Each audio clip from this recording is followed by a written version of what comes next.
Allons-y pour le code. En tout cas, on va voir c'est comment. Donc, lui, il nous sort Sadek face à ses haters. Sadek face à lui-même. Sadek m'a tué. On va voir ces codes qui se passent avec Sadek, hein. Un code avec Mehdi Maizi. On y va. Son projet est sorti. Est-ce que c'est son deuxième projet ou on avait déjà non, je pense que c'était Al Capote. Je sais qu'il y avait un projet. Je pense que c'était un projet à. En fait, je sais pas. Si j'ai réagi à qui?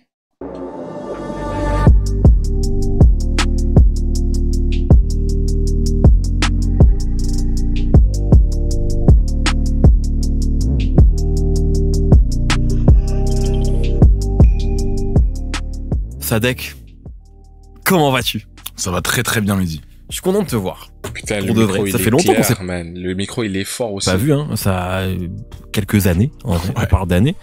Vous êtes chill avec le micro ou c'est comment? Déjà, première chose, c'est que tu as particulièrement bonne mine. Sans rentrer dans des clichés à 2 francs, mais c'est la vie de famille qui, je pense, me réussit énormément. Ouais. Parce qu'elle m'apporte un bonheur que j'ai jamais cherché. Et ça, c'est fou à embrasser quotidiennement, d'avoir une femme qui a un soutien extraordinaire et qui n'a pas besoin de toi. C'est incroyable. Tu vois, quand je vois beaucoup de jeunes couples aujourd'hui, malheureusement, qui, avec l'inflation, avec la vie... Il est marié. Félicitations. Je sais pas que Sadek, il était marié. Il est là, il maigrit, il est marié, il est beau, il est frais, il sent bon, soigné. Putain, ça c'est un glow-up, man. Vous voyez, c'est ça la beauté d'être un homme.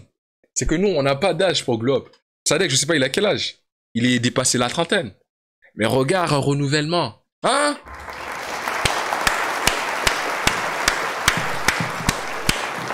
Nice, nice, nice. J'aime savoir ça. J'aime savoir des hommes glow-up, tu vois. Dans laquelle on vit, c'est limite, on est obligé de s'allier pour pouvoir tenir les charges, tu vois. Et avoir une femme qui a une économie, qui s'en sort, qui n'a pas besoin de ça factuellement. De ma femme, ouais. Tu parles du fait que... Je vous dis, les salopes, c'est amusant, mais quand t'as vraiment une femme qui est derrière toi, bro, ça va. Yo, c'est fou. Toi, indépendante, en fait. Oui. Toi, tu as pas de globe. Independent woman. Ta tête, voir. Et de pouvoir être avec elle et surtout d'avoir un équilibre comme ça, c'est incroyable. La paternité aussi, ça joue beaucoup. Mais justement, sur l'album là que tu sors, on va parler de plein de choses. Après, je vais faire des retours en arrière, etc. Mais là, tu parles d'un élément dont tu parles sur ce nouvel album là, ouvert tout l'été, c'est la famille. À un moment, tu prends un extrait du Parrain 1. Avec cette phrase de Vito Corleone qui dit qu'un homme n'est pas un homme s'il ne se consacre pas à sa famille. Une phrase comme ça. Donc, il y a un peu ce sentiment-là que ça a pris une autre valeur chez toi ces derniers temps. Genre la famille. Et ce qui est intéressant parce que on a vu aussi que toi, il s'est passé plein de choses. Tout le monde le sait. Ta famille, à un moment, elle a été exposée, notamment ton enfant, etc. C'est des choses qui peuvent être destructrices, tu vois. Ouais. Ça aurait pu, justement, foutre cette famille en l'air. Ça l'a été. Ça, ok, d'accord. Mais t'as réussi à recoller ces morceaux-là, en fait. En fait, quand je te dis destructeur, tu sais, quand on dit pour le meilleur et pour le pire, de quel pire on parle? Très, très important. Tu vois, parce qu'au jour d'aujourd'hui, on utilise des mots qui ne veulent plus rien dire. Tu vois, les gens, maintenant, sur de la nourriture, ils disent, ouais, c'est réconfortant, ces trucs. Je sais pas, c'est pas les cookies, moi, qui m'ont réconforté. Je pense que ça se voit. Mais avoir une famille, vraiment, ok, on va dans les abysses ensemble. Et surtout, est-ce qu'on est capable d'en ressortir? Parce qu'il y a un moment où je suis plus tout seul dans cette barque. C'est-à-dire que je me bats pas pour Sadok Bourguiba, je me bats pour toute la famille Bourguiba. Et c'est une famille que j'ai jamais voulu avoir. Dans le sens où, tu sais, quand on se voyait, quand j'avais 24, 25 ans et tout, il y a plein de choses qui se voyaient pas à l'extérieur. Mais moi, j'étais là pour m'auto-détruire et mourir le plus rapidement possible. J'ai analysé après avec des années où je me mettais en danger inconsciemment mais volontairement parce que j'ai pendant très longtemps détesté la vie.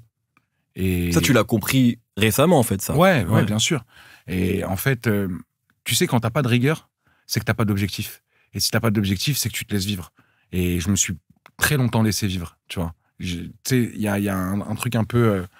malédiction entre guillemets, c'est-à-dire que quand t'as des skills, quand t'as du talent ou quelque chose, bah tu peux très vite t'endormir dessus parce qu'en vrai de vrai, t'arrives à te contenter des standards que t'as toi. Tu vois ce que je veux dire? moi, je me suis toujours contenté de ce que j'avais pas aller chercher. Et en fait, maintenant, pour ma famille et trucs, j'ai envie de vivre pleinement. C'est-à-dire que quand je fais quelque chose, je le fais à fond et je le fais avec un objectif et il faut que ça marche. Très facilement, chaque être humain, quand il a des problèmes dans la vie ou quoi, c'est l'enfer, c'est les autres. Il y a un truc qui motive, là. Là, il part. Yo, j'aime où est-ce qu'il s'en va. Yo, ça me fait sentir bien. C'est de leur faute, tu vois. Et ça crée de la frustration. J'aime ça. Ça crée de la haine. Et si la haine, tu la transformes pas en carburant, du coup, tu peux très vite couler. Et pour ça, malgré tout, je te mens pas, j'ai eu des vraies phases, Mehdi, où... Dites-vous que, les gars, mettez-vous dans sa position. Il y en a qui vivent au jour le jour, je vous jure. J'ai des potos à moi qui vivent au jour le jour, malgré que je m'en suis délaissé un peu. Il fait un temps où est-ce que j'étais un peu dans cette phase, tu vois, où est-ce que, vas-y, le temps passe, les années passent, les jours passent, où est-ce que tu fais rien vraiment de ta vie, bro. Et là, il était dans la même perspective que moi. Moi, je me suis... Tu vois, dès que je suis sorti de chez mes parents, les gars, j'ai eu un ressourcement. Où est-ce que j'ai repris les pédales, où est-ce que, tu vois, je me suis remotivé. Mais avant ça, c'était au jour le jour, frérot. Au jour le jour. Et là, là, je suis en... là, j'ai recommencé le gym fort, là. Vous voyez les muscles, là, ou pas? Yo, il me parle, bro.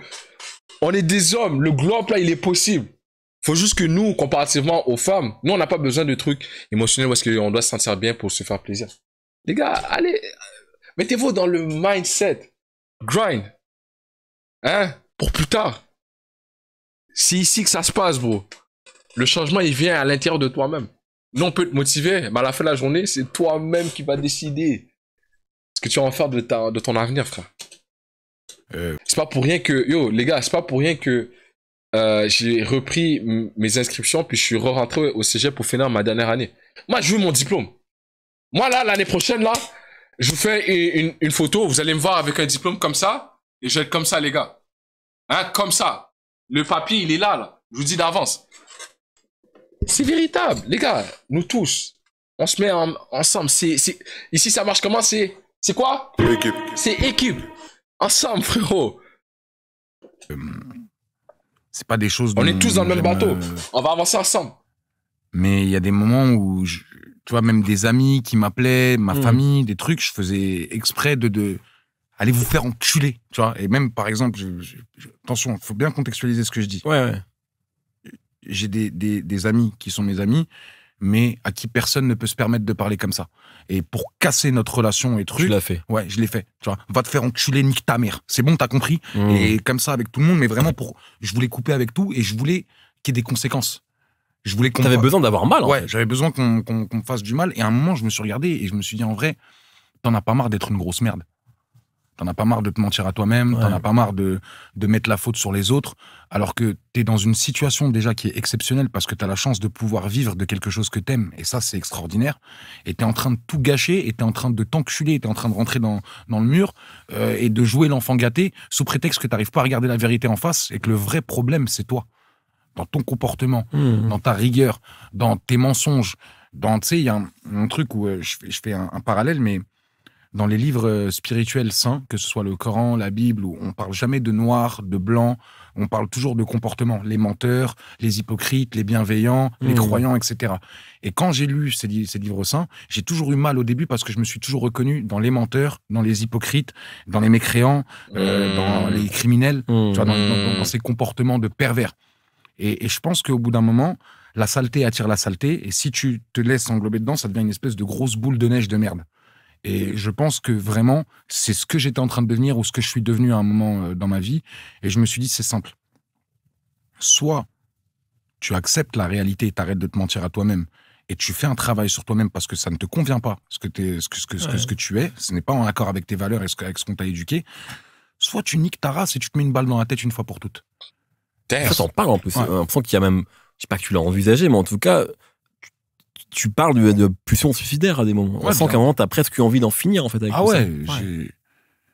J'ai eu totalement envie d'en finir, mais même pas par rapport à la musique. Ouais, c'est plus large que ça, bien sûr. C'est plus large que ça. C'est comme quand t'es petit, appuyer sur la play et reset, mais il n'y a pas de reset. Et la vraie soumission au créateur, c'est d'accepter le destin comment il est et de faire les bons choix pour rattraper. Il y a un truc que j'ai dit dans une interview, justement, je parlais de santé mentale et que j'enlèverai pas. La mort, c'est quand on arrête de respirer. Ça paraît bateau, mais beaucoup de gens aujourd'hui, ils croient qu'ils sont morts dans leur vie. Ils croient qu'ils sont finis. Et puis on est dans une époque décontextualisée, on va te dire une connerie, un truc, etc. Tu peux plus te défendre, t'es foutu, t'es dans les sables mouvants et tu t'enlises. Et dans ce cas-là, t'acceptes de devenir une coquille. T'es plus qu'un corps, il y a plus d'âme.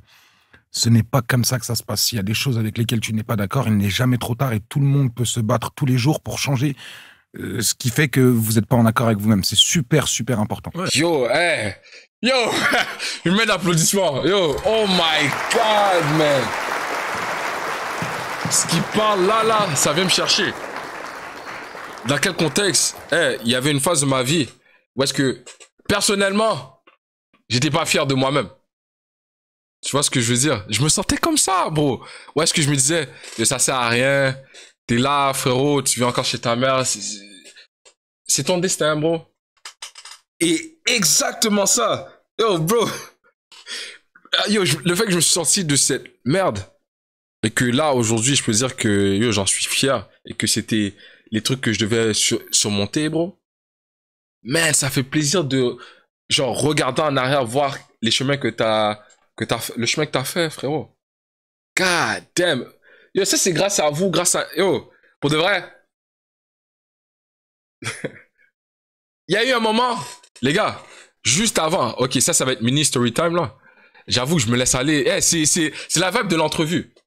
Juste avant que je commence les streams. Tu vois, les streams à 5 gars, là. Les streams, pour ceux qui étaient là dès le début, quand je jouais à Call of Duty, c'était quoi encore? Warzone, à l'époque du Covid. Covid, c'était noir, je voyais noir. Mais dans ce temps-là, bro, il y avait une partie de moi qui était mort, bro. J'avais l'impression que, tu vois, je vivais pas. J'avais l'impression, vraiment, j'étais mort, bro.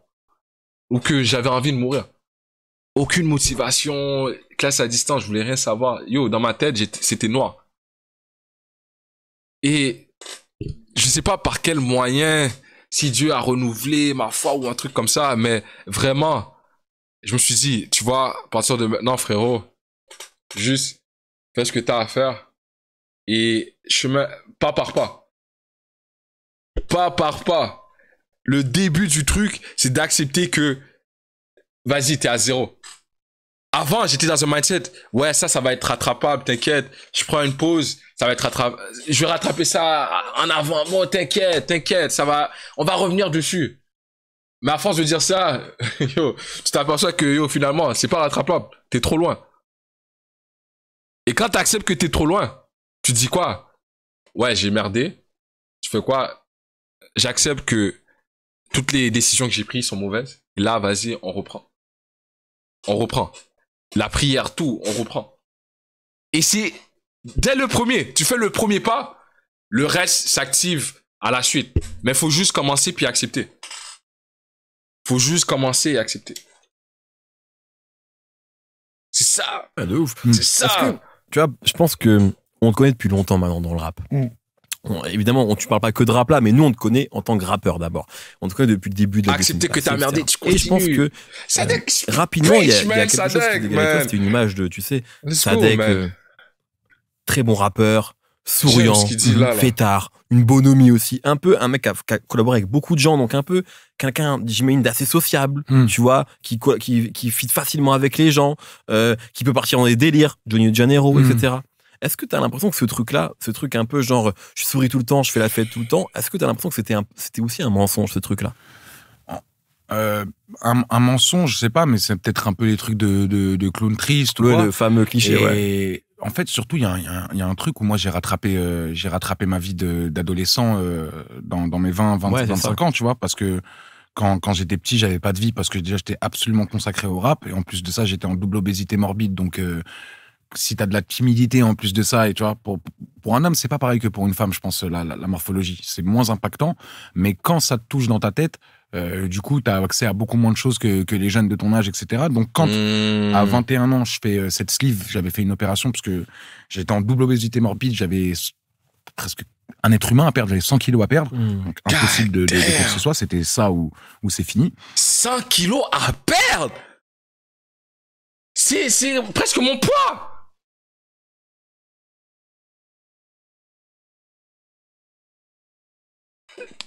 What? Et donc, je redécouvre un nouveau corps, où là, j'ai le corps d'un mec de 100 et quelques kilos, et avec une notoriété. Donc forcément, allez, c'est parti, on profite, on rattrape mon truc. Et on rattrape au point où, en vrai de vrai, c'est un nid à cigales, en fait. Il n'y a plus aucune fourmi. Et c'est pas forcément le meilleur truc, quoi. Il y a eu changement de propriétaire, donc, on en a parlé, moi, ici, on a fait une émission avec mes confrères, et on se demandait si c'était ton meilleur album. Parce que pour moi, c'est un vrai bel album de Sadek. Quel bilan, toi, t'en fais quelques mois après? Sachant que, il y a peut-être 2 ans, il y a eu Aimons-nous vivants, qui était, je sais que c'est un album sur lequel tu avais de grandes ambitions, parce qu'on en avait parlé, etc. Un peu quel bilan tu fais de ces albums-là, qui sont peut-être tes albums les plus aboutis? Comment t'as l'impression que les gens ont pris ces albums-là? Et est-ce que c'est ça aussi qui te fait dire, ouais, maintenant, moi, je cherche plus le hit, parce que sur Aimons-nous vivants, il y avait des morceaux que, moi, j'adore Soutien. Il y avait des morceaux qui pouvaient, tu vois. Est-ce que ça t'a aussi fait réfléchir sur ce que les gens attendent de toi, peut-être aujourd'hui? Bah, je pense qu'il faut, ce qui est bien, c'est que il y a encore de la marge de progression, qui est artistique ou autre, et surtout, je pense que dans la mise en marché, on a encore des choses à développer, si on parle vraiment sur l'aspect travail. Ouais. Mais de l'autre côté, ce qui est vachement cool, c'est que j'ai plus que des succès d'estime, c'est-à-dire que, allez, pour parler franchement, si ce serait un restaurant à vie Google, on est à 4,7, 4,8. Il n'y a pas beaucoup de notes, mais ça se développe bien. Donc ça, déjà, c'est cool. Et surtout, moi, j'ai une vraie satisfaction de mon public, et ça compte beaucoup pour moi. Maintenant, y a un truc qui est très important, et c'est pour ça que tu vois, c'est plus un risque quand je fais une partie ouverte tout l'été jour, où les gens, je sais que volontairement, je vais décevoir une partie du public qui est radicalisée, qui ne veut entendre que des caisses claires, des boom bap, des trucs, des nanana. Petit Prince, quoi. Voilà. Et c'est pas grave, parce que de l'autre côté, je ne suis là pour satisfaire personne à part moi-même, et j'ai besoin de faire cette partie de la musique-là, qu'elle marche ou qu'elle marche pas. Ouais. Parce que sinon je me fais chier, en fait. Parce qu'effectivement, parlons-en, ouvert tout l'été, il y a 2 parties. Ouais, il y a 2 parties. Une partie nuit, qui est un peu plus sombre, avec qui est rap, clairement. Qui est rap, ouais. Mais qui est une partie jour, elle est rap aussi, parce que ça fait partie du peu rap maintenant, mais toi qui est beaucoup plus estival. Non, justement, remettons les mots là où ils sont. Mais Poulailler, c'est un morceau de rap. Non, du tout. Tu le vois pas comme du rap? Ah non, je le vois pas du tout comme du rap. Parce que le morceau avec Bigarengs, pour moi, c'est du reggae. On peut quand même, ouais. Non, ça, y a pas de problème. Ouais. Mais pour moi, le reste, c'est du rap au même titre qu'un morceau de Jul. C'est du rap, mais peut-être que... pour moi, Jul, déjà, donnons-lui ses lettres de noblesse et appelons ça le type Jul comme le fait Sosomanes. Je pense qu'il fait du type Jul, il fait même pas du rap, il a inventé... Il rappe quand même. Alors, dans ce cas-là, il faudrait se mettre d'accord sur qu'est-ce que le rap? Pour moi, le rap est un moyen d'expression orale qui se rapproche dans la rythmique, etc., du parler. Le chant, c'est le chant. Et je pense qu'il y a un moment où, en fait, par la culture du rap et du sampling, etc., qui fait qu'on est le seul genre musical capable de reproduire toutes les autres musiques. Par exemple, je prends un artiste comme Youvdi, qui aujourd'hui est identifié comme rap, alors que pour moi, il fait du rock. Non, mais ça,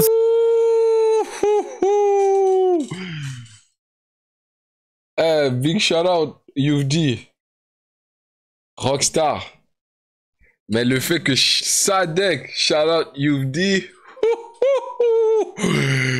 concentré musicalement en tout cas, c'est clair, tu vois, je suis d'accord. Et il y a ce truc où, en vrai de vrai, je pense que les médias, les institutions ne savent pas encore comment qualifier, donc on appelle ça de l'urbain. Mais qu'est-ce que ça veut dire, l'urbain? C'est pas de la musique qui sort des trottoirs non plus. je vois ce que c'est la zone d'urbanisation, et j'ai pas l'impression que Aya Nakamura fait des passages piétons. Non, non plus. J'ai l'impression qu'elle fait des hits. Ouais. Et encore une fois, dans Aimons-nous vivants partie jour, moi je peux te le dire, il y a de la piano sur, par exemple, Sans toi, il y a du reggaeton sur un morceau un peu koala, c'est des rythmiques reggaeton. Bigareng, c'est du reggae. Reggaeton. C'est de la world music. J'avais envie de faire un album côté vraiment... Il a dit world music. Il s'est pris pour Pitbull là. Mettez musique, d'aller chercher dans toutes les inspirations que moi je peux écouter et qui ne sont pas du rap. Oui, mais toi, tu rappes dessus. C'est ça que je veux dire aussi pour les gens. Ouais. Il y a quand même un flow rappé. Oui, tu vois. Mais pour moi, ce qui définit le genre, ça va toujours être l'instru. Ça va toujours être l'instru un minimum. Je pense que il y a des morceaux... Ah non, attention, désolé, je réfléchis en même temps que je parle. Par exemple, je réfléchis à un morceau de Rimka... comme Tonton du Bled, est-ce qu'on l'identifie rail ou non? Plus il y a le babour, il y a mon amour. Il rappe dessus. Ouais, c'est un morceau. C'est cool. Ouais, mais t'as raison sur le fait que je pense, et pareil, j'en ai déjà parlé ici, sur le fait que, parce que nous, les médias, on a un travail à faire en termes de comment on nomme les genres, tu vois. Ouais. Mais je le dis aussi pour rassurer, c'est qu'en fait, tu rappes. T'es pas en train de pousser la chansonnette sur 10 titres, tu vois. Mais effectivement, par contre, tu vas sur d'autres choses et c'est sur une couleur qui est beaucoup plus estivale. Et moi, après, ça va peut-être finir comme le truc de Mr. V Invento, tu vois. Tu vas me dire, ça, c'est quoi ça? Je vais dire, c'est de la drunk. J'étais bourré, du coup, c'est de la drunk. Peut-être. Et ça, c'est de la wack. Mr. V Invento. Mais en tout cas, t'avais, tu vois, parce que changement de propriétaire, il n'y a pas de ça. C'était vraiment, c'est un album, effectivement, avec un message particulier. Je sais pas. Blacata.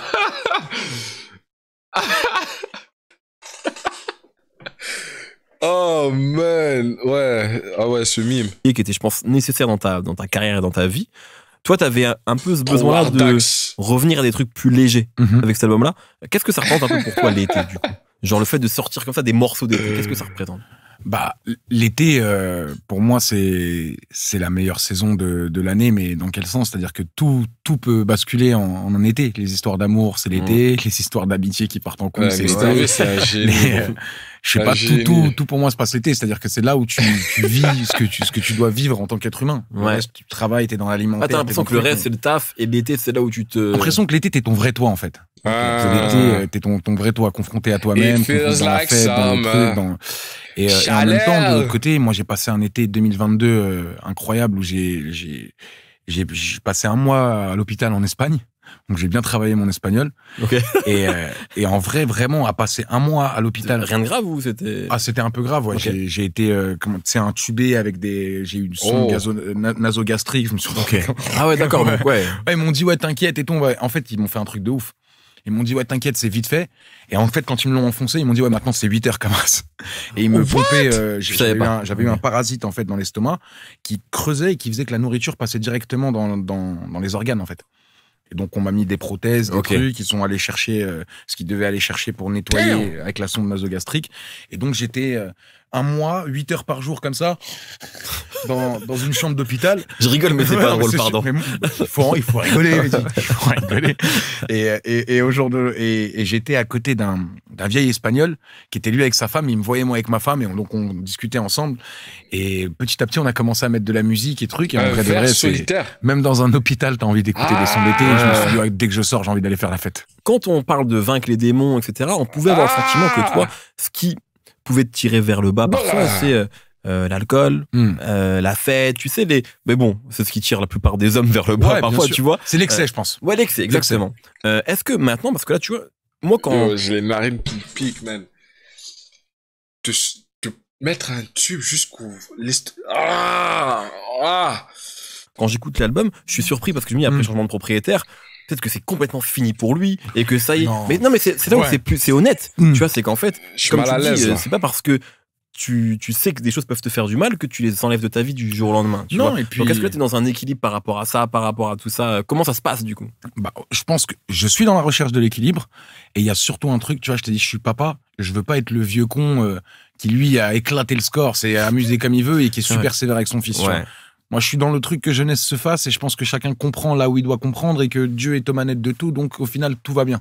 On est dans un truc quand même où, tu sais, ça va. Mais que jeunesse se fasse, chacun doit faire ses erreurs pour les comprendre. Et j'ai une chance, moi, c'est que, en fait, quand je m'excuse ou quand je prends du recul sur des choses, j'attends pas d'avoir la main dans le sac. C'est pas le fait de me faire attraper qui fait que je m'excuse, c'est le fait de me rendre compte que ce que je fais, c'est pas correct ou truc, quoi, tu vois. Après, voilà, je dis ça, on m'a aussi fait des choses pas correctes. Je suis pas non plus que le méchant de l'histoire, mais tout le monde est tout le monde est méchant dans une histoire mal racontée. Mais ça aussi, moi je t'ai trouvé. Après, je connais pas ta vie privée, mais je t'ai trouvé dur avec toi sur l'album précédent. En fait, justement, quand je suis pas toujours le méchant, t'endossais pas mal le rôle du méchant, en fait. Parce que vraiment, il y a un truc où il fallait que je me confronte et il y a des choses dans ma vie de tous les jours avec lesquelles j'étais pas heureux. Et c'est soit comme je t'ai dit, le Galilée, c'est mort, c'est comme ça, c'est le destin, tout ça va sur moi et truc. Soit non, qu'est-ce qui va pas? Il y a ça qui va pas, et tu règles. Et il fallait que tu passes par cette prise de conscience-là et se dire ouais, j'ai fait ça, c'est pas cool, je suis pas accordé avec ça. En fait, il y a un truc, par exemple, tu vois, moi je me pose une question. Parce que maintenant, aujourd'hui, on est aussi dans des trucs où le tribunal populaire, où tout est disproportionné, sans nommer des gens ou des situations, trucs quoi, parce que j'ai pas envie de raviver les choses. On va décortiquer, t'inquiète. Mais il y a un moment où t'as envie de dire, mais qu'est-ce que vous voulez qu'on lui donne comme sentence à cette personne? Et qu'est-ce que vous voulez, en fait? C'est quoi? C'est qu'on coupe la tête ou est-ce que vous voulez du changement? Est-ce que vous voulez que les gens pensent... Non, coupe la tête! Tribunal public, c'est coupe la tête. On veut rien savoir. Tu dois te mettre dans un procès, c'est fini. Ils veulent rien savoir. Ils te roulent dans un parc, t'es mort, on te fume 3 fois, 6 fois aller devant chez toi, on te met à la rue, que tu dérives, tu manges le parterre, ils seront fiers. Puis là, il n'y a pas moyen de changement, il n'y a pas de place au... Ouais, mais le frérot, il n'était pas concentré, Non, drive, vas-y, t'es une merde. Jusqu'à la fin de tes jours, on te pardonne pas pour le petit gâteau que t'as volé. Parce que t'avais faim. Non. À votre manière, pour qu'on fasse avancer la société dans le bon sens, dans ce cas-là, créons des débats et avançons des arguments qui, entendus dans le cerveau de quelqu'un, ah, ça fait mouche, t'as raison, je me trompais, et donc du coup, je change mon comportement, ou on brûle tout le monde. Et j'ai l'impression qu'on est dans un truc aussi, parce que c'est dirigé par des adolescents de 13-17 ans, il y a beaucoup de trolling dedans, qu'on est dans un truc où on brûle tout le monde. Donc, dans ce cas-là, en vrai de vrai, maintenant, on est dans des choses... Surtout les LGBTQ+. Ouh là là là là là là. Pour un groupe qui est soi-disant ouvert à tout le monde, j'ai jamais vu des gens autant s'abattre et se déchaîner sur ceux qui n'adhèrent pas à leur façon de penser. Yo, come on, man! T'es ouvert mais renfermé à la même fois mentalement. Make it make sense. Oh my God, bro. L'hypocrisie du truc. Ou limite, soit un enculé. Pas assez de pouvoir, on n'est pas bien représenté, alors que vous avez un agenda et que vous marchez sur la tête de tout le monde. Celui qui se met contre vous, vous l'envenimez, marécage, tout ça. Yo, what the fuck? Mais ne le montre pas. Tu vois ce que je veux dire? C'est pas améliore-toi ou truc quoi. C'est non, fais gaffe, ne montre pas que t'es un enculé. Et ça, moi, j'arriverai pas avec ça. Ouais, voilà. Est-ce que toi, t'as eu peur vraiment justement de jouer carte sur table, de dire que le tribunal populaire, l'opinion publique ne me le pardonnera pas parce que tu corresponds pas au carcan de l'homme parfait aujourd'hui? Est-ce que ça t'a fait peur de dire je me montre comme ça à poil en fait quelque part? Mais je serai jamais parfait. Et à ce que sache, je cours pas pour la présidence. Pas encore. Non, mais je compte pas le faire parce que sinon le pays partira en couille de ouf. Et de l'autre côté, je leur en veux pas à ces gens-là aussi, tu vois. Ils ont pas une caméra en POV avec moi toute la journée. Ouais. Des fois même, tu peux décontextualiser des choses. C'est moi le premier à m'être amusé avec une photo, tu vois, où je fais croire à tout le monde que je suis devenu fou et trucs, et tout Internet s'en reprend. Donc si de l'autre côté, demain, on doit me faire le même jeu ou quoi, bon, je comprendrai les trucs, je prouverai ce que j'ai approuvé, mais je suis pas bloqué là-dessus, quoi. Ce que je veux dire, c'est que je les encule, en fait. Si on peut parler franchement. Voilà. C'est comme ça. C'est l'ancien fait Non, il a toujours été là. Je leur fais l'amour entre hommes. S'ils sont...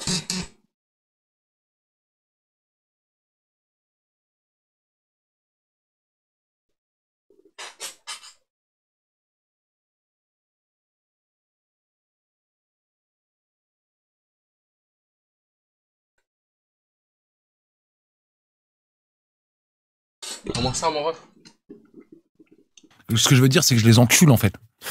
Si on peut parler franchement. J'ai compris. J'ai compris. Ça, c'est l'ancien Sadek qui revient. Non, il a toujours été là. Je leur fais l'amour entre hommes.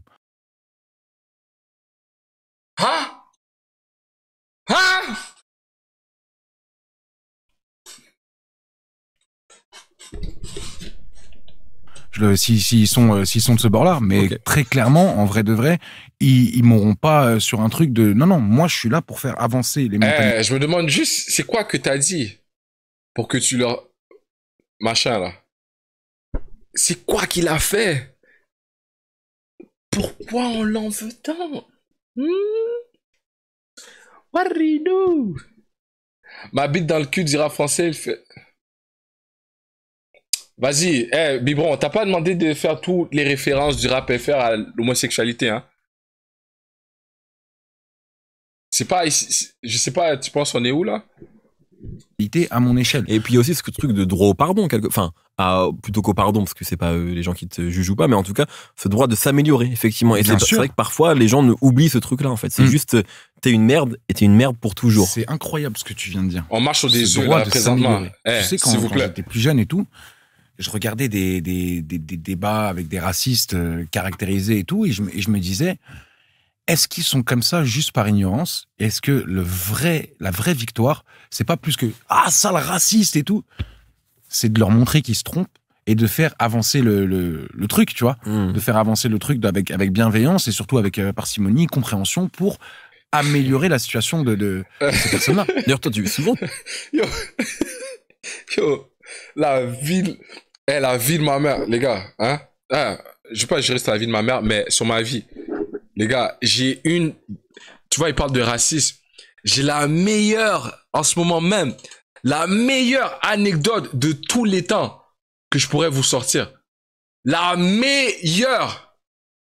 Mais c'est impossible parce que j'ai ni l'accord de celui qui est concerné et je veux pas qu'on me mélange dans des trucs bizarres.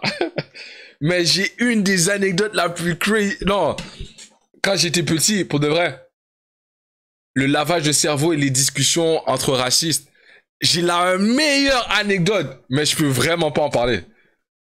Tu voulais aller sur des débats, parler avec ces gens-là. Je me souviens quand on t'a interpellé je sais plus qui d'ailleurs, des polémistes, etc. Sur meilleure anecdote, mais c'est impossible. Je peux pas. Razaoui, avec Damien Rieu, etc. Ou à ma petite position de rappeur qui ne court pas pour la présidence, je peux leur montrer par A plus B que tous les arguments qu'ils démontrent sont complètement faux. Et ça, ils refusent totalement de débattre avec moi. Attends, ok, vas-y. Je peux pas vous faire ça. Je peux pas vous dire sans le dire. Mais je connais peut-être dans un monde fictif, hein, où est-ce que les noms que j'énumère ne sont peut-être pas les vrais, ou est-ce que le truc que je raconte est faux, Twitch. Ou n'importe qui pourrait tomber sur cette vidéo et qui penserait me faire tribunal pour ce que je m'apprête à dire, tu vois.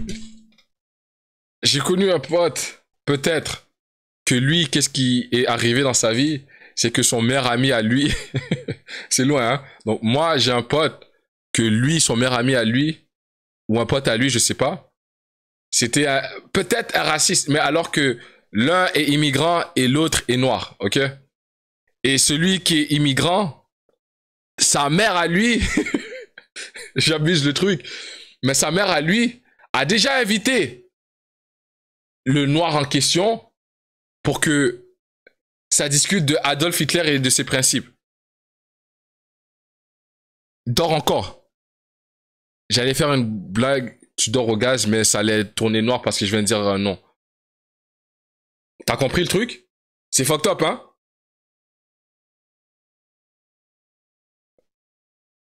Mais c'est histoire réelle. Et sa mère était en train de l'endoctriner. Ou est-ce que les deux avaient une discussion, ou peut-être c'était un monologue, je sais pas.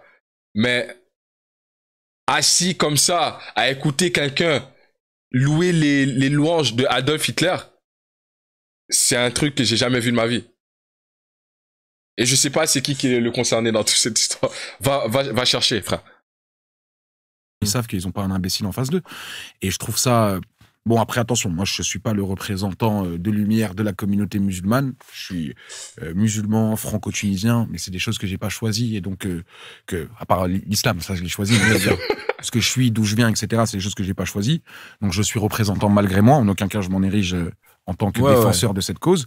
Mais par contre, vu que je suis concerné par ces questions, évidemment que je pense que, comme moi, comme n'importe quelle personne, a son mot à dire. Quand je vois des débats sur les femmes voilées, et elles y sont jamais invitées, on dit on n'est pas forcément dans le bon. Ouais. Quand le représentant de la communauté musulmane, par exemple, en France, c'est Hicham Chalgoumi, alors qu'il y a des imams, conférenciers, et trucs, etc., parce que je parle de l'islam parce que c'est la question qui occupe les débats publics sur ça, tu vois. Et allons chercher les vrais représentants de la question. Je veux dire, demain, si je veux me renseigner sur un sujet, je vais aller voir les experts. Bien sûr. Et pas ériger des imbéciles en experts. Bien sûr, le nom qu'il a nommé, je sais pas c'est qui. Chalgoumi. Bon. Sur la partie jour, c'est qui ça? Tu dis je suis jamais à l'abri d'un hit et il y a quelqu'un qui aime bien les hits qui est dessus, c'est Nino. Et au moment où on enregistre, c'est un peu particulier parce qu'effectivement il y a ce fameux audio qui a leaké. Mais moi je te mens pas, je suis pas. Doucement avec Alexis Chance, qu'il a niqué sa mère lui là. L'autre là, je sais pas dans quel. Lui, il est trop bizarre, mais vas-y, enlève ça pour la communauté noire. On vous le refile aux musulmans. Celui qui veut le prendre, que ce soit blanc, asiatique, prends Alexis Chance. pas fier de te dire ce que je vais te dire, mais je suis obligé de laver mon nom. S'il n'y avait pas ce contexte-là, je te le dirais pas. Je vais te dire un truc, tu vois, ces audios-là qui sont sortis, même si c'était vrai, dans la balance par rapport aux actes de ce que j'ai fait en privé pour Ninho, sans que même lui le sache, quand je dis ça, c'est-à-dire que moi, je suis prêt à me battre avec quelqu'un pour Ninho. Parce que c'est mon frère, c'est mon ami, c'est quelqu'un qui m'a aidé énormément dans ma vie, qui m'a apporté, et à qui j'espère avoir apporté aussi. Et t'as vu, je me suis jamais mis en avant. Oui, j'ai découvert Ninho, je lui ai donné son premier feat. J'ai participé aussi dans l'ombre à sa signature chez Rex 118. J'ai toujours été bienveillant en interne et ça, il le sait. Mais je me suis déjà battu pour Ninho. Ouais, nanana, Ninho, vous avez vu, truc, nanana, il lui arrive ça. T'as dit quoi? Première droite, et après, s'il faut, je me fais éclater. Hein. Je suis pas le plus grand bagarreur de la Terre. Mais Ninho, c'est mon frère, personne ne touche, personne ne parle, que ce soit dans ma cité, que ce soit dans n'importe où ou quoi. Et pour en reprendre à ces audios, je vais faire évidemment fuiter l'audio en entier. Il est dans un ancien téléphone parce que c'était dans une période aussi où t'as vu, j'étais à Dubaï et trucs, etc. C'était pendant l'été 2021, si je dis pas de bêtises. Et moi, j'ai en ma possession l'audio en entier qui est découpé, décontextualisé à la manière de ce qu'on t'a fait toi sur les YTP avec notre ami Labouillave. Et moi, j'adore le cul des hommes, des culs. Sauf que moi, il n'y a pas la vidéo avec, donc tu vois pas que... C'est pas drôle, du coup. Okay. Mais sur le coup, Leto, notre relation, elle reviendra jamais pareil parce qu'au bout d'un moment, tu parles mal des gens, faut assumer. Ouais. Tu vois ce que je veux dire? Et Leto, j'ai déjà fait passer le message en privé que je suis totalement fautif et je suis prêt à assumer à hauteur de comment lui... Leto, Ninho, il y a aussi, non, mais un autre noir, ça va être bizarre, là. Il veut régler ce problème-là parce que moi, je suis un homme, quand je fais quelque chose, j'assume. S'il faut mettre mes deux mains dans le dos et frappe jusqu'à ce que ton cœur se libère, on va le faire. Et j'assumerai comme il faut assumer, comme il veut que ça se règle, parce que c'est moi qui suis fautif, lui, il a rien demandé. Sur Ninho, je peux pas assumer quelque chose que j'ai pas fait. Tu vois ce que je veux dire? Et carrément, tu sais, quand c'est sorti ce truc-là, je me suis dit, est-ce que c'est pas une intelligence artificielle? Viens sortir un feat avec Ninho. Est-ce que truc? Et après, je vais pas te mentir, hein, tu sais, la manœuvre, elle est bien faite parce que moi, je te le dis clairement. Il vient de sortir un feat avec Ninho. Je pensais pas que ça existait comme ça au contre-truc, mais il y a aussi des comment dirais-je, des fonds de raquettes. On essaye de me raqueter. Ok. C'est mal tombé parce que déjà, j'ai pas beaucoup d'oseille. Donc, racketteur, allez vous occuper, il y a des plus grosses bourses, déjà. Et de l'autre côté, il y a un mantra sur lequel moi, je déroge pas. C'est on ne négocie pas avec les terroristes. Et la vérité. On négocie pas avec les terroristes. Si... Non, tue-moi, direct. Vas-y. Prends toujours l'escalier. Sors les vocaux, fais tout ce que tu veux, modifie, parce que t'assumes, justement. En fait. Ouais, mais il n'y a pas de problème. Et puis je sais surtout, t'as vu, je crois assez en Dieu pour deux choses. Si j'ai vraiment parlé comme ça, il n'y a pas de « ouais, c'était il y a 4 ans, ouais, j'étais bourré, ouais, non. » Assume, ferme ta gueule, nique ta race. C'est bien fait pour ta gueule. Mais, comme je sais que... Quand on me met des coups de pression et que je dis « vas-y, j'ai dit les termes, vas-y, c'est bon, j'accepte ma foi, j'ai peut-être soucié, mais vas-y, je suis fautif. » Il n'y a pas d'excuse, mon gars. S'il m'aurait giflé, je serais mort aujourd'hui peut-être. On sait pas. Mais moi, je suis pas fou comme Sadek. Sadek, il dit, tu le cherches, même s'ils sont à 10, il te met un coup direct. Moi, je suis pas comme ça. J'arrive, je me suis pas excusé. J'ai assumé. On parle d'assumer, tu vois.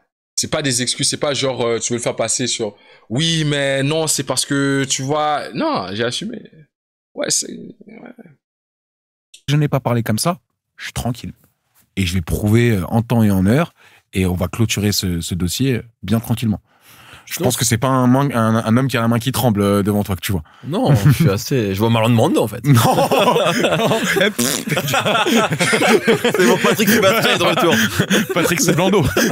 Patrick Séblando. Mais tu vois, par rapport à ce truc-là, c'est intéressant. Tu vois, quand il y a eu effectivement c'était avec Leto. Parce que je me souviens en fait, ça pour eux c'est pas important, mais je me souviens que le jour où t'as fait ça, j'étais avec Dahuzi ici. Effectivement, c'était début 2021. Et lui, pour le coup, il y avait rien parce que je crois qu'il avait partagé, etc. Mais on se demandait ce qui se passait. C'était le jour, tu vois. Mais voilà. C'est bon, ça, c'est même pas. Mais c'est pour ça que même derrière, il m'a corrigé de ouf, tu vois, parce qu'on est un. Mais non, Sadek. 1, ok, bénéfice du doute. 2, mais 3, frérot. C'est parce qu'il y a un truc là. 3. Il a allumé Ninho, Leto et Dahuzi. Mais non. Mais il a dit qu'il va assumer. Attends, mais ils... Important, mais je me souviens que le jour où t'as fait ça, j'étais avec Dahuzi ici. C'était début 2021. Et lui, pour le coup, il y avait rien, parce que je crois qu'il avait partagé, etc. Mais on se demandait ce qui se passait. C'était le jour, tu vois. Oh, attends, en fait, c'est ça la fin, je connais pas l'histoire.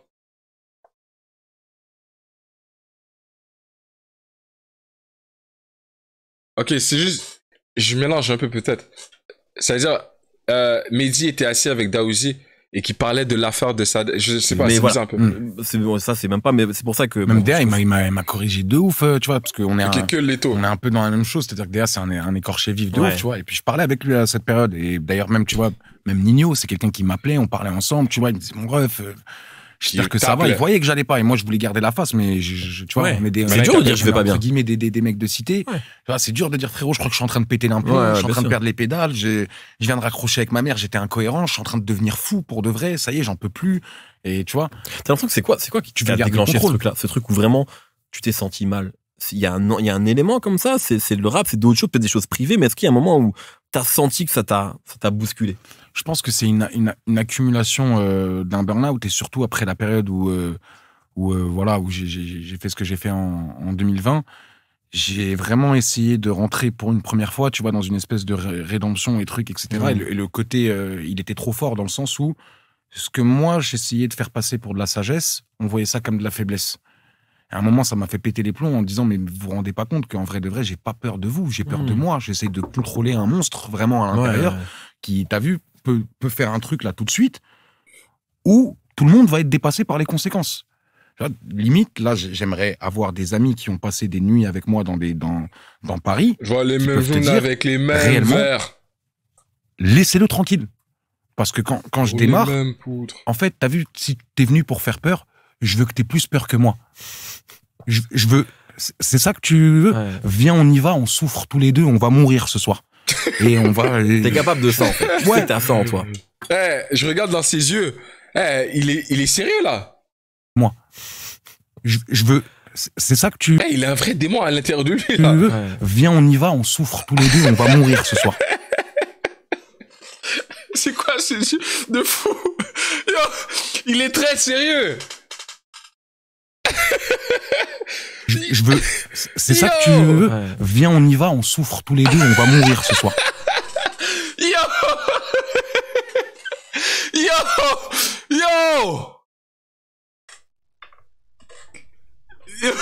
Et on va... T'es capable de ça, en fait. Ouais. T'as ça en toi. Je l'ai malheureusement déjà prouvé. Même il y a des histoires qui circulent en privé, les gens savent, et c'est pas quelque chose dont je suis fier, c'est quelque chose que je déteste en moi. Bien sûr. Que je vois ça aujourd'hui comme de la faiblesse. Il a dit, viens jouer, on va mourir tous les deux ce soir. What? En fait, à un moment, cette sagesse que les gens voyaient comme de la faiblesse, c'est le fait de perdre le contrôle maintenant que je vois comme de la faiblesse absolue. Je suis père de famille, j'ai des responsabilités, je suis pas tout seul dans ma barque, il y a des gens qui me suivent et qui me font confiance. Même pas pour les petits tu vois. C'est pas les que je dois écouter. C'est les gens qui sont avec moi et qui ont sacrifié du temps et qui travaillent avec moi et qui croient en moi. C'est eux. Tu vois. J'ai pas le droit de les décevoir. Pas dans un truc où je dois être irréprochable ou truc quoi. Mais on a une barque à tenir. J'ai jamais entendu ça. Les gars, la vérité, c'est la première fois que quelqu'un me fait flipper. Il a dit, viens, on va jouer tous les deux qu'on meurt ce soir. Yo, attends, faut que je remette. C'est trop fou. Yo, quand il a dit ça, c'était réel. J'ai senti ce qu'il voulait transmettre là. C'est réel. Que quand je démarre, en fait, t'as vu, si t'es venu pour faire peur, je veux que t'aies plus peur que moi. je veux... C'est ça que tu veux? Viens, on y va, on souffre tous les deux, on va mourir ce soir. Yo Il est très sérieux là. Il rigole pas. Yo, attends, ça je pense, ça je vais mettre ça en, je sais pas, j'ai besoin d'un drop comme ça là. Viens, on joue tous les deux, on meurt ce soir. Je veux, c'est ça que tu veux? Viens, on y va, on souffre tous les deux, on va mourir ce soir. Yo, le projet qui met en coup de pression, la vie de ma mère, on va mourir les deux là. La vie de ma mère, on meurt les deux. J'ai juré, je dois mourir. J'ai besoin d'un démon comme ça, c'est comment?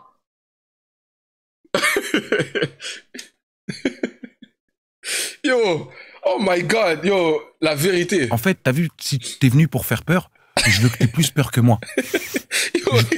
Il est très c'est ça que tu veux?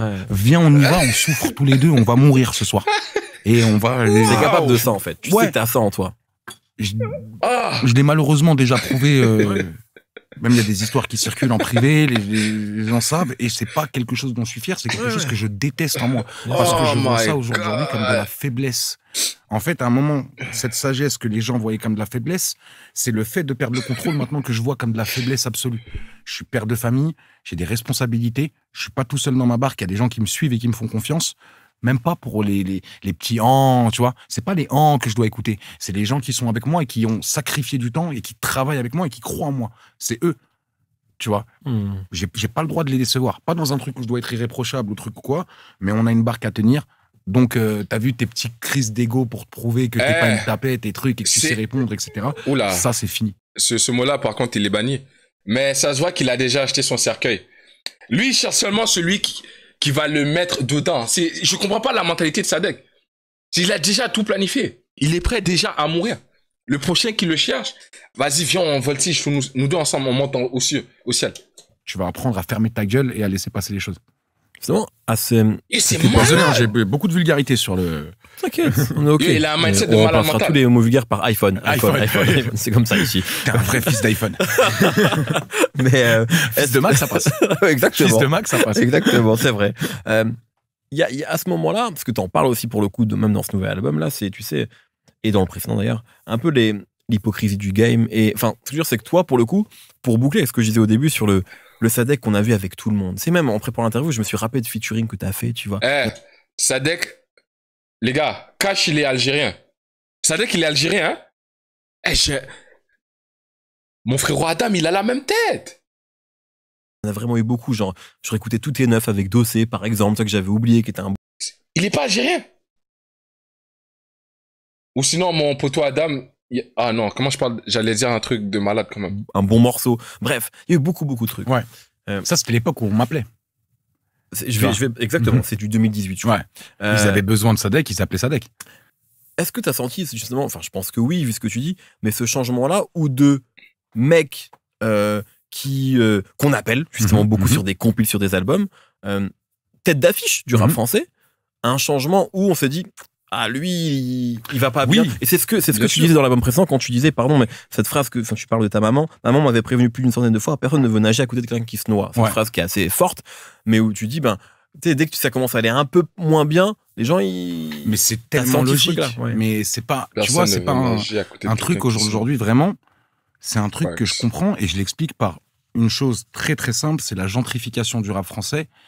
Et le streaming qui a ramené une toute nouvelle industrie où, en vrai de vrai, en 4 ans, on est passé du football des années 70-80 au football de 2015-2020 où on est d'accord, Mehdi. Quelle analyse incroyable. C'est sport de riche. C'est ce que je dis dans sport de riche. Mais attention, dans sport de riche, il n'y a pas un truc où c'est une critique de l'industrie, où c'est une critique... C'est juste réel. C'est juste, les gars, faites attention. Je parle vraiment aux passionnés. Je parle à moi de 15 ans. Si j'étais aujourd'hui Ce serait plus compliqué. Ouais, en 2020. C'est même...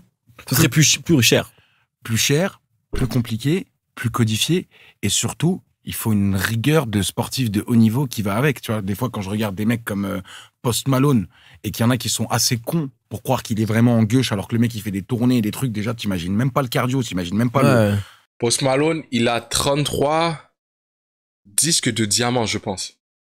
Et si tu regardes la tête du mec tatoué, t'es là, tu dis, lui, c'est sûr, il vit comme un SDF. 33 disques de diamant US. C'est pas français, là. Où est-ce que les quotas sont un peu bas? US. 33 disques de diamant. Comme ça. C'est ce qu'il mange vendredi prochain à 7h du matin. Réveille Watt. Arrête de te mentir à toi-même. C'est le même programme qu'un Cristiano, que truc, non. Sauf que ça fait plus cool d'être débraillé, d'être truc. Mais il y a une rigueur de ouf maintenant qui va avec. Et en même temps, nous, on était dans un truc où on prenait le rap. En tout cas, c'est un riche junkie, frérot. Personne n'en voulait. Toi, quand t'as commencé, c'est ça. Ouais. Lui, il manque pas, hein. Sa conso, elle arrive tout le temps. Moi, tu vois, j'ai dit dans une interview où je considère avec Fianso qu'on était les derniers des Mohicans, c'est-à-dire dans cette culture rap issue des quartiers et tout, les derniers qui, au moment de la crise du disque absolu, essayent encore d'avoir un nom dans le rap, comme si on essayait de faire une collection de timbres ou de devenir, je sais pas si c'est le mot exact, javeliste professionnel, tu vois. Mais de l'autre côté, ce qui est fou, c'est que ce que j'ai pas vu arriver, c'est qu'il y avait toute une génération de passionnés blancs, tu vois. Quand je dis blanc, je pense d'une classe sociale aussi différente. D'une classe sociale, ouais. Moins populaire, plus parisienne, tu vois. Je pense à tout ce qui est école 1985, 1995, etc. Après, je dis pas qu'ils sont tous fils de médecins, de trucs, etc. Mais dans ce que j'ai vu, eux étaient vraiment passionnés parce qu'ils n'avaient aucune nécessité à en faire.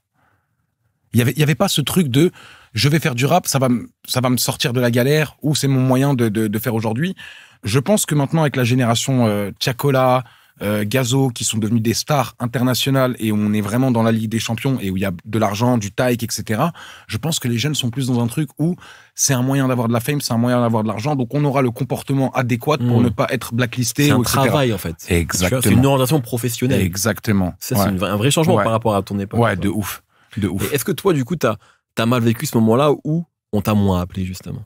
Au début, ouais. Ou même on t'a regardé peut-être en bizarre. Ouais. Je sais pas. Au début, ouais, de ouf. Mais après, quand tu réfléchis, tu te dis attends. Si là tout le monde dit la même chose, c'est qu'il y a déjà un problème. C'est que la première des choses, c'est dans la forme. Tu peux avoir raison autant que tu veux dans le fond, si tu sais pas faire passer un message dans la forme, évidemment que personne t'écoute. Tu vois ce que je veux dire? Et il y a eu aussi un truc où est-ce que d'un côté une guerre aussi que j'ai menée, tu vois, et moi j'ai pas de honte à le dire par ego, tu vois, en me disant c'est pas ces chèvres d'influenceurs qui truquent, etc. Tu vois, quand j'étais sur le trading, etc. Et ça je suis allé au bout.